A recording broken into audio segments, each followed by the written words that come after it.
추억은 색깔이 있어야 합니다. 밋밋하면 오래 기억되는 추억이 될 수가 없지요. 예를 들면 봄이 되면 봄이기에 생각이 나는 사람이 있어야 되고, 여름이 되면 또 여름이기에 기억에 떠오르는 아름다운 일이 있어야 됩니다. 가을도 마찬가지고 물론 겨울도 마찬가지지요. 그래서 제가 추억도 색깔이 있어야 된다, 그렇게 말씀을 드린 겁니다. 저는 이 가을이 되면 생각나는 있습니다.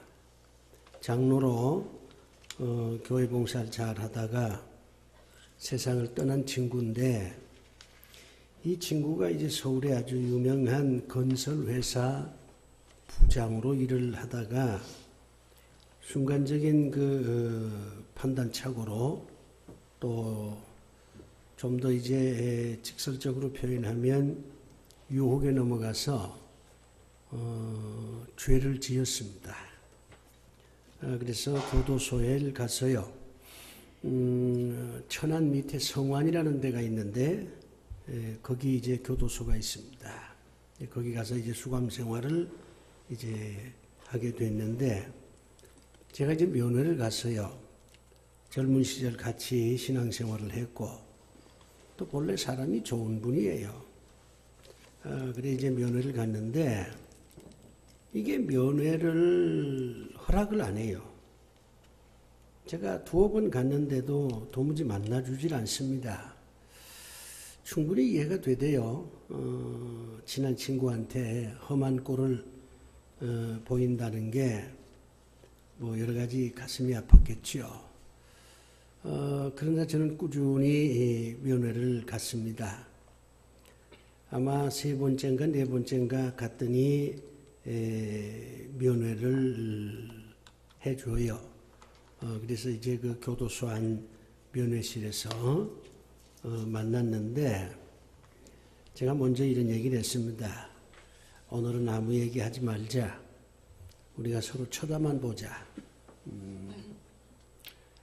그랬더니 그 친구도 그래, 오늘 아무 얘기하지 말고 서로 쳐다만 보자. 이렇게 이제 응답을 해요. 아마 한 20분, 15분인가 아무 말 하지 않았습니다. 그저 서로 쳐다만 보았습니다. 여러분 생각에는 상당히 못 적었을 것이다, 이렇게 생각하지만 전혀 그런 기분이 들질 않았어요. 오히려 뭐라 그럴까요? 정말 말로 표현할 수 없는 그런 감정이 생기더라고요. 아무 말 하지 않고 서로 쳐다만 보았습니다. 그리고 헤어졌어요. 그 이제 면회실에 있는 그 교도관이 이상하게 생각을 아마 했을 겁니다. 그 만났으면 이런저런 얘기를 할 텐데 쳐다만 보니까. 그 다음에 한 달쯤 지나서 또 제가 면회를 갔습니다. 가서 이번에는 우리 옛날 얘기나 하자. 그래, 옛날 얘기하자. 그래서 그 젊은 날 교회 봉사를 같이 했으니까 기도원에 갔던 얘기, 서로 부둥켜 안고 울면서 기도했던 얘기, 저 덕적도 푸른 바다를 보면서, 그때는 이제 교회에서 수련회를 갔거든요. 대학부만 따로 갔어요. 그때 뭐 한 3, 40명 갔는데, 그때 뭐 나누었던 얘기, 캠프파이어 했던 얘기, 뭐 또 밤에 배가 고파가지고서는, 그때는 교회 권사님들이 다 따라가서 식사를 전부 해 주었습니다. 이제 그 간이 이제 부엌에 몰래 숨어 들어가가지고 뭐 오이도 먹고 뭐 가지도 먹고 했던 얘기, 어쨌든 옛날에 아름다운 얘기를 주고받았어요. 나도 웃고 그도 웃었지요. 추억은 그래서 좋은 겁니다. 추억은 치유입니다. 추억이 있는 사람은 자기 마음을 치유할 수 있습니다. 추억을 얘기하면 상대방 마음도 케어할 수가 있어요. 치유할 수가 있습니다. 이 두 번째 만나서는 이제 지난날 아주 즐거웠던 얘기만 쭉 했어요. 한 달쯤 지나서 또 제가 면회를 갔습니다. 그때는 그 친구가 드디어 자기 얘기를 해요. 내가 실수를 했다. 내가 판단을 잘못했다. 그래서 제가 이렇게 답변했습니다. 인간이 완전할 수 있겠냐? 신앙을 가졌다고 해서 성인군자가 되는 것도 아니고, 어쩌면 나도 너하고 같은 처지에 있었으면 너와 똑같은 실수를 범했을 것이다. 인생이 그렇게 단순한 게 아니지 않냐. 사람이 살다 보면 실수할 때도 있고 또 판단 잘못할 때도 있고 유혹에 넘어갈 때도 있지. 그 한 번의 어떤 실수가 평생의 아픔으로 남아서야 되겠냐. 제가 이제 그렇게 얘기를 했어요. 목사다운 얘기죠. 근데 이제 그 친구가 이런 얘기를 해요. 내가 이 교도소에 와서 많이 회개했다. 하나님께서 나를 용서하셨을 것이다. 내가 회사에 손해를 많이 끼쳤기 때문에 회사의 사장님이나 여러 직원들, 부하들 미안하다고 내가 사죄를 했다. 뭐 사장도 그럴 수 있다고 나를 이해했고 또 뭐 동료들이나 부하들도 다 나를 받아들였다. 그런데 정말 힘든 게 하나 있다. 내가 나를 용서할 수 없다. 그런 얘기를 해요. 내가 나를 용서할 수 없다. 그 얘기를 듣고 내가 서울 올라오면서 많은 생각을 했습니다. 우선 이 용서라고 하는 단어, 이 단어의 뜻이 뭘까? 하나님께서도 나를 용서했고 회사도 나를 용서했지만 내가 나를 용서할 수 없다. 그 말이 참 울림이었어요. 용서란 도대체 뭐겠느냐. 이런 생각도 좀 해봤고 하나님의 용서는 정말 쉽다. 그런 생각도 해봤어요. 하나님은 우리의 중심을 아시기 때문에 성경에 나와 있는 대로 회개하면 하나님은 용서해 주십니다. 그저 하나님 앞에 한바탕 눈물을 쏟고 가슴을 치면 하나님께서 야 그만 울라. 됐다. 내가 너를 용서하마.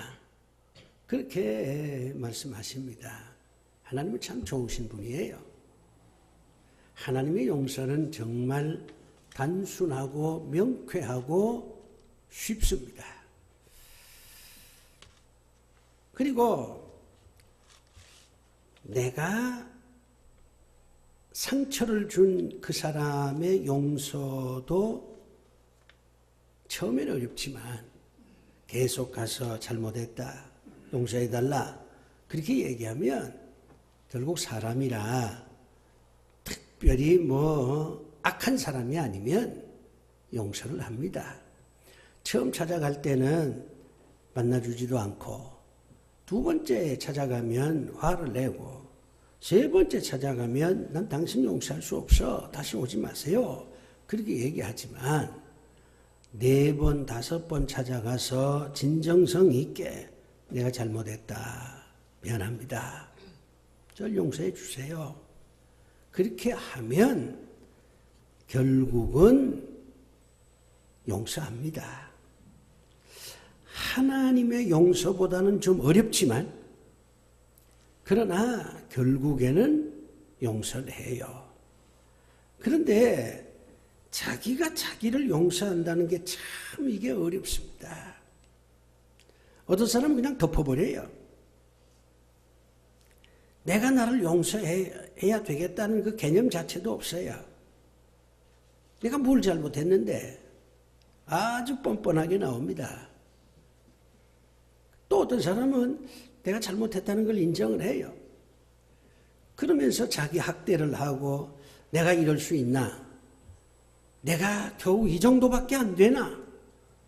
이런 아픔을 가지고 자기 혐오감에 빠지고 그래서 우울증까지 가는 사람이 있어요. 자기를 용서할 수 없는 거죠. 요즘 이제 수능철입니다만은 지난번 신문 보니까 어떤 여학생이 성적 문제 때문에 갈등을 겪고 결국 자살했다고 그렇게 기사가 나왔더라고요. 그 여고생도 자기를 용서하지 못하는 거예요. 내가 이렇게 열심히 했는데 고작 이 정도냐. 내가 정말 이런 대학에 가고 싶었는데 이 성적 가지고 갈 수 있겠냐. 다른 아이들은 공부를 잘하는데 난 왜 이 모양이냐. 자기 부정이에요. 자기를 용서할 수가 없는 거예요. 그러니까 결국에는 막다른 길로 가는 겁니다. 우리가 인생을 살다 보면 실수를 합니다. 실수를 넘어서 죄를 짓습니다. 그럴 때 굉장히 자책하게 되죠. 하나님께 용서를 빌고 회개도 합니다. 하나님께서 용서하셨겠다 하는 그런 생각도 들어요. 그렇지만 자기 자신을 도무지 용서할 수가 없는 거예요. 그때 그 일만 생각하면 얼굴이 화끈거리고 그래서 무기력해지고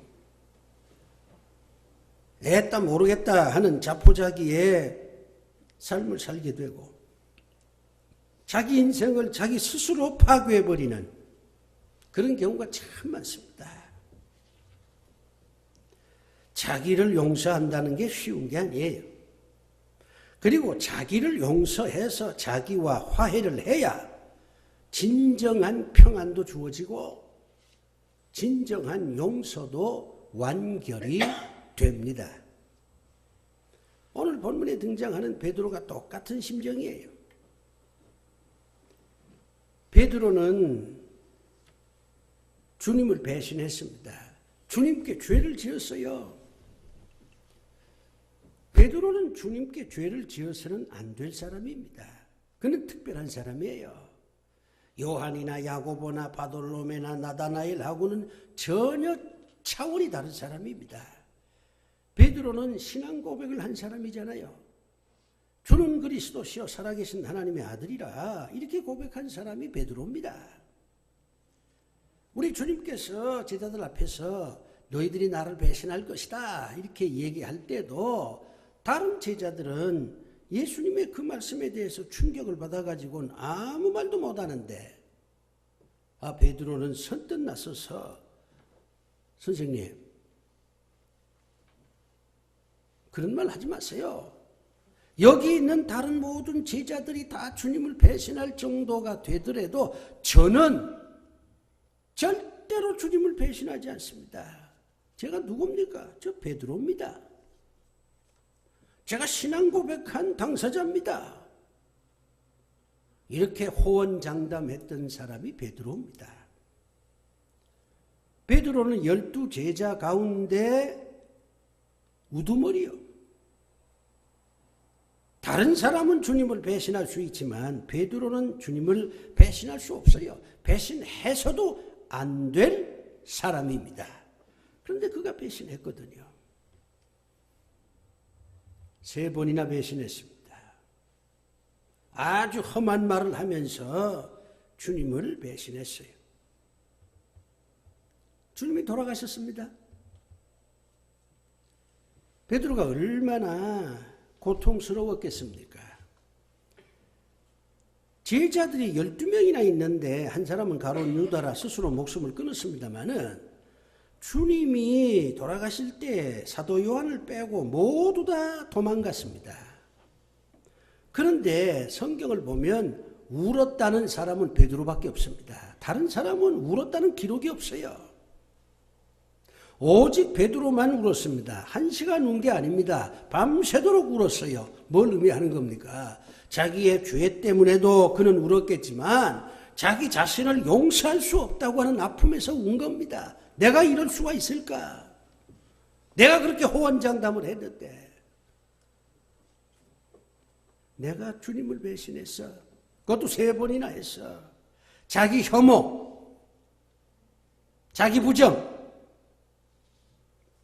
내가 겨우 이 정도밖에 안 됐나 하는 자기 열등감, 부끄러움, 이런 것들이 다 뭉쳐가지고서 밤새도록 베드로는 울었습니다.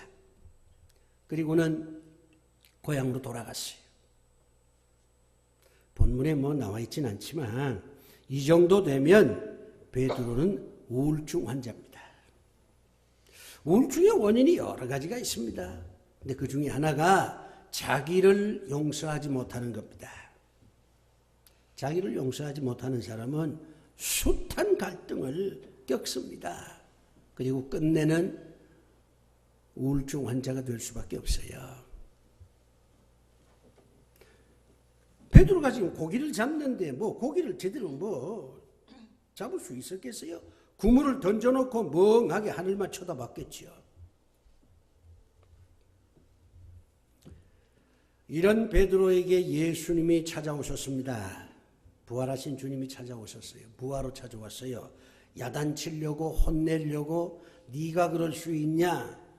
이 말씀하기 위해서 주님이 오신 게 아닙니다. 베드로를 용서하기 위해서 오셨습니다. 용서는 내가 먼저 하는 겁니다. 네가 용서하면 나도 용서할게. 이거는 치졸한 방법이에요. 그건 불신자들이 그런 논리를 전개시키지 우리 그리스도인들은 그래서는 안 됩니다. 네가 날 용서하면 나도 용서해. 그게 아니에요. 네가 나를 용서하든 안 하든 상관없다. 난 널 용서한다. 이게 그리스도인의 멋입니다. 이게 그리스도인의 인격이에요. 주님이 지금 베드로를 용서하기 위해서 오셨습니다. 주님이 베드로를 용서하는 장면이 참 감동적입니다. 너 왜 그랬냐? 묻지 않습니다. 네가 그럴 수 있어? 따지지 않습니다. 너 참 나쁜 놈이야. 비난하지 않습니다. 용서를 하려면 멋있게 해야 됩니다. 이거 묻고 저거 묻고 상대를 코너에 밀어넣고 무슨 자선을 베푸는 것처럼 내가 널 용서하마. 이건 아니에요. 그건 추악한 용서입니다. 용서를 가장한 고문이에요. 주님은 그렇게 용서 안 했습니다. 그저 하나 물어본 것뿐이에요. 내가 나를 사랑하느냐? 예, 사랑합니다. 됐다. 내 양을 치라. 내 양을 먹이라. 그렇게 말씀하잖아요. 주님의 용서가 참 멋이 있구나 하는 걸 우리가 깨달아야 돼요. 예수님은 참 멋진 분입니다. 낭만적이고 합리적이고 실존주의 그런 자세를 가진 정말 멋진 분이에요. 나는 젊었을 때 예수 그리스도가 하나님의 아들이기 때문에 예수를 믿지 않았습니다. 예수라고 하는 이분의 그 멋, 그게 나를 감동시킨 거예요. 정말 예수님은 멋쟁이에요. 용서도 이렇게 멋있게 합니다. 구질구질하게 용서 안 해요. 결국 베드로는 용서를 받습니다. 그리고 난 다음에 주님께서 말씀은 안 하지만 내가 널 용서했으니까 너도 널 용서해라. 너 자신과 화해하라. 그렇게 주님께서 말씀을 하십니다. 가을은 용서하기 좋은 계절입니다. 봄은요, 모든 게 파릇파릇해지니까 뭐 열정이라든가 활력이라든가 이런 게 주류를 이루지요. 봄바람이라는 말도 그래서 생긴 거예요. 여름은 너무 더워서요, 짜증이 나요. 뭐 누구를 용서할 수 있는 그런 여유가 없어요. 여름은 정말 여유 없는 계절입니다. 근데 가을은 안 그렇죠? 가을은 낙엽들이 떨어집니다. 뭔가 인생에 대해서 깊이 생각해 볼 수 있는 여유가 생겨요. 나도 떨어지는구나. 자기의 추락을 예견하기도 합니다. 우리 다 떨어지는 존재예요. 그러면 이 가을에 내가 도대체 어떻게 뭘 해야 될까? 이런 것도 가끔 생각이 납니다. 가을에 책이라도 한 권 읽어볼까? 이런 생각도 나요. 제대로 된 사람이라면. 가을에 혼자 좀 여행을 해서 자기 인생 한번 정리나 해볼까? 뭐 이런 생각도 나게 돼요. 가을은 그래서 좋은 계절입니다. 근데 이 가을은 용서하는 계절이 돼야 돼요. 정말 누군가 용서하기 좋은 계절입니다. 남을 용서하는 것도 좋지만 자기 자신을 용서하는 것도 참 좋아요. 자기와의 화해, 이게 정말 좋습니다. 우리가 실수도 하고 판단착오도 하고 심지어 죄도 짓고 그러면서 살잖아요. 예수 믿는다고 성인 부자 되는 거 아니에요. 우리 자신을 돌아보면서 우리 자신을 용서하는 우리의 무능이라든가 우리의 실수, 우리의 여러 가지 잘못된 것 이런 걸 한번 다 용서하고 다 털어놓고 그리고 겨울을 보내는 것이 이게 지혜가 아니겠느냐 이런 생각을 해볼 필요가 있어요. 또 우리가 믿는 예수님은 용서하시는 예수님이고 동시에 우리 주님은 내가 너를 용서했으니 너도 남을 좀 용서하라. 그렇게 말씀하시고 무엇보다도 너 자신을 용서하라. 너 자신과 화해하라. 이렇게 말씀하시는 주님이시니까 우리 예수 믿는 사람들이 이 가을에 뭔가 남을 용서하고 자기 자신을 용서하면서 이 가을을 보내는 것이 하나님께 영광 돌리는 일이 아닐까 이런 생각을 우리가 한번 해볼 필요가 있어요. 그렇다면 용서가 뭘까요? 많은 사람들이 단어는 사용하지만 그 단어의 뜻을 모르는 채 그냥 사용합니다. 희망을 가지라. 얼마나 멋진 말이에요. 근데 희망이 뭔지 잘 몰라요. 그저 어렴풋이 희망이라는 게 이런 걸 거다. 이렇게 생각을 하고 남한테 희망을 가지라고 얘기합니다. 내가 널 사랑한다. 사랑이 뭔지 잘 몰라. 그러나 뭐 사랑은 이런 게 아니겠냐. 어렴풋한 개념을 가지고 우리는 언어를 사용합니다. 그래서 이걸 언어의 유희라고 말합니다. 개념이 분명해야 돼요. 사랑한다 그러면 그게 무슨 뜻인지, 내가 예수를 믿는다.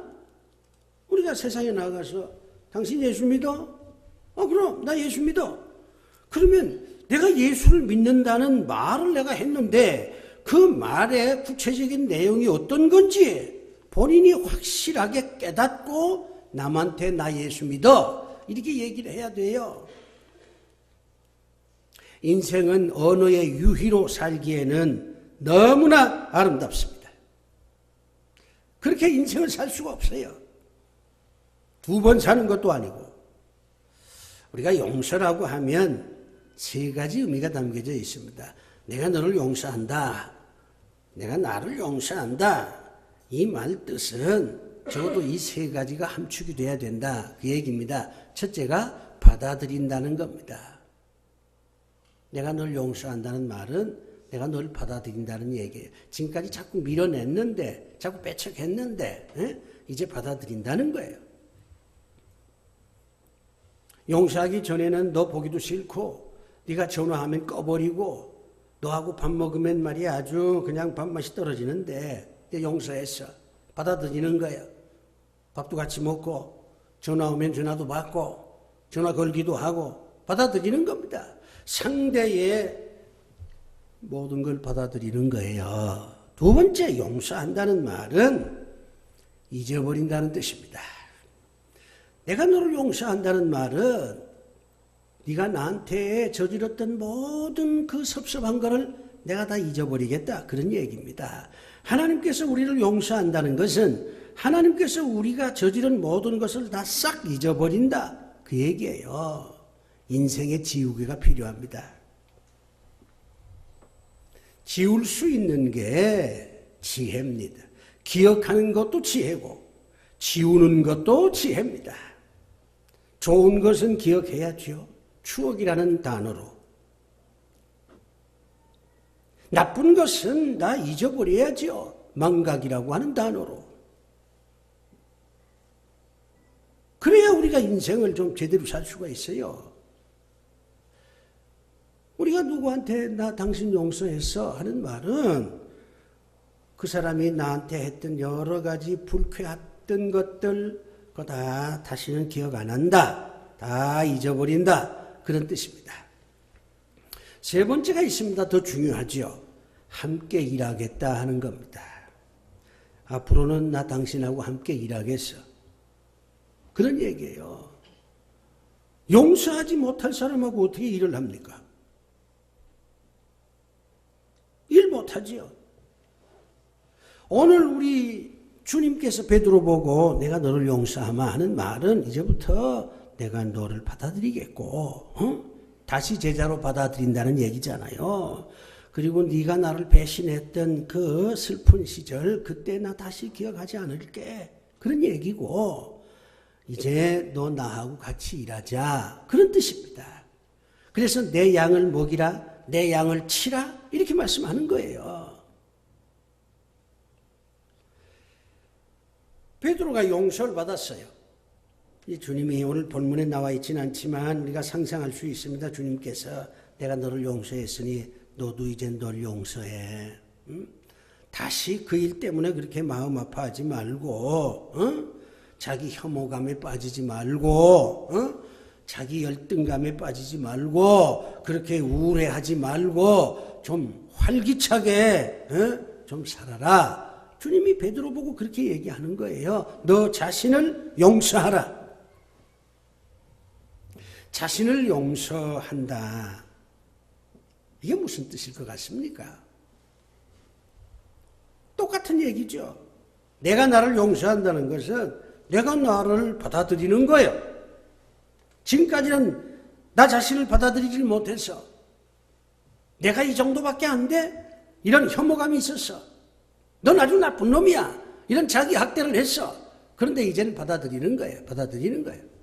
두 번째는 내가 나를 용서한다는 것은 내 그 기억 속에 남아있는 그 불쾌한 것들. 내가 누구를 괴롭히고 내가 누구를 아프게 했고 그런 거 있잖아요. 성적표를 받아들였을 때에 가슴 아팠던 것들 그런 거 다 잊어버리는 겁니다. 그리고는 일하는 거지요. 그게 자기를 용서하는 거예요. 오늘 본문 보면 이 베드로는 자기 자신을 용서하고 자기 자신과 화해하고 난 다음에 아주 적극적으로 나옵니다. 어떻게 적극적으로 나옵니까? 지금까지는 우울증 환자처럼 말이요. 맥이 빠져가지고서는 이게 고향으로 돌아와서 아무 의미 없는 고기잡이 생활을 하는데 주님이 오셔서 용서해 주었죠. 또 주님 권고에 따라서 자기 자신을 용서했죠. 그리고 나니까 아주 적극적인 존재가 됐습니다.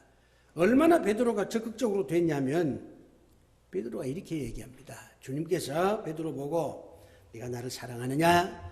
이렇게 묻지 않았습니다. 처음에는. 거기 지금 베드로하고 주님하고 둘이만 있는 게 아니에요. 여러 제자들도 같이 있는 겁니다. 같이 조반도 먹고. 주님이 이렇게 묻습니다. 너는 여기 있는 네 친구들보다 나를 더 사랑하느냐? 이렇게 물었어요. 베드로가요, 망설임 없이, 예, 제가 여기 있는 친구들보다 더 주님을 사랑합니다. 얼마나 적극적이에요. 옆에 있는 친구들 면전에서 난 이 사람들도 사랑하지만 내 친구니까 그러나 이 사람들보다 주님을 더 사랑합니다. 굉장히 적극적이죠.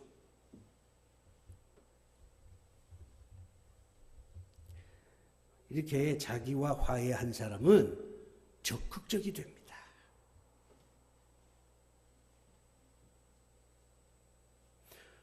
그리고 자기와 화해가 가능하니까 새로운 관심이 생겨요. 주님께서 이렇게 말합니다. 너 젊었을 때는 말이야 네가 원하는 대로 살았지만 내가 늙어서는 네 원하는 대로 살질 못해. 하나님 뜻대로 살아야 될 것이야. 이렇게 얘기를 하거든요. 그랬더니 이제부터 나는 내 뜻대로는 살 수가 없고 하나님 뜻대로 살아야 되겠구나. 이렇게 생각을 하면서 옆에 사도 요한이 있거든요. 예수님한테 물어요. 저는 그렇게 산다고 뭐 주님이 말씀하시니까 그렇게 살게 되겠죠. 그럼 옆에 있는 이 사도 요한은 어떻게 살 것 같습니까? 물어요. 타인에 대한 관심이에요. 얼마나 적극적이에요. 자기와 화해가 이루어지니까 여러 사람 앞에서 이렇게 담대하게 자기 고백도 하고 주변 사람들에게 관심도 갖게 되고 이게 자기와 화해한 사람의 능동적 삶의 태도입니다. 더 중요한 게 있어요. 주님께서 베드로 보고 하는 얘기가 넌 말이야 젊었을 때는 아까 제가 말씀드렸습니다마는 네 멋대로 했지만 앞으로는 그렇게 안 돼. 앞으로는 하나님 뜻대로 살아야 돼. 그래서 너 나중에 순교할 거야. 너 개인적으로 살고 싶겠지. 그런데 하나님께서 너는 예수를 위해서 죽으라. 그렇게 말씀할 거야. 그래서 너는 순교할 것이야. 그렇게 말씀을 하잖아요. 내 팔을 벌리리니 그랬어요. 팔을 벌린다고 하는 것은 십자가 지고 죽는다는 얘기거든요. 자기와 화해한 사람은 자기 운명을 알아요. 자기를 용서하고 자기와 화해한 사람은 자기의 운명을 압니다. 나는 이렇게 살다가 이렇게 죽겠구나. 그래, 이렇게 죽어야지. 자기 자신을 받아들이는 거예요. 자기 운명을 알고 그래 이제부터는 내 뜻대로 안 살고 주님이 하자는 대로 난 살 것이야. 죽으라면 죽지. 그게 내 운명인데. 이렇게 해서 아주 담담해져요. 죽음에 대해서 굉장히 담담해집니다. 죽음에 대한 공포가 없습니다.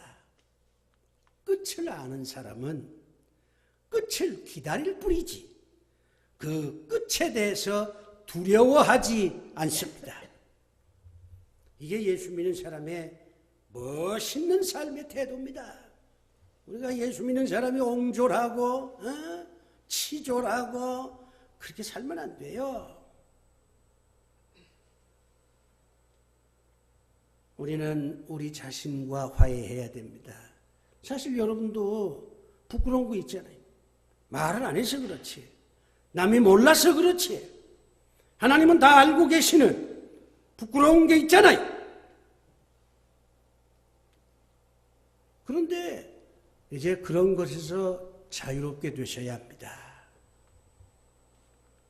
이미 하나님이 용서하셨습니다. 이제 여러분이 여러분 자신을 용서하셔야 됩니다. 여러분 자신을 받아들여야 됩니다. 그래서 활력을 되찾아야 됩니다. 새로운 호기심을 갖고 인생을 살아야 합니다. 그리고 자신의 운명에 대해서 받아들여야 됩니다. 끝이 올 때까지 열심히 사셔야 합니다. 자기와 화해한 사람의 아름다운 모습입니다. 그래서 우리 예수 믿는 거 아니에요? 꼭 천당 가려고 예수 믿는 건 아니잖아요. 그건 뭐 죽으면 저절로 가는 건데 천당이 우리 목표가 될 수는 없습니다. 그건 저절로 가는 거예요. 삶이 문제지. 내일이 문제가 아니라 오늘이 문제입니다. 오늘 내가 어떻게 사느냐? 이게 문제예요. 자신과 화해하는 지혜가 필요합니다.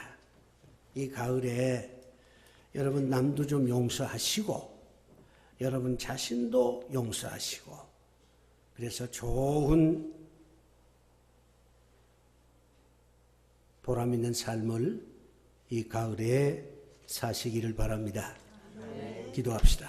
아버지 하나님, 용서하게 하시옵소서. 용서받게 하시옵소서.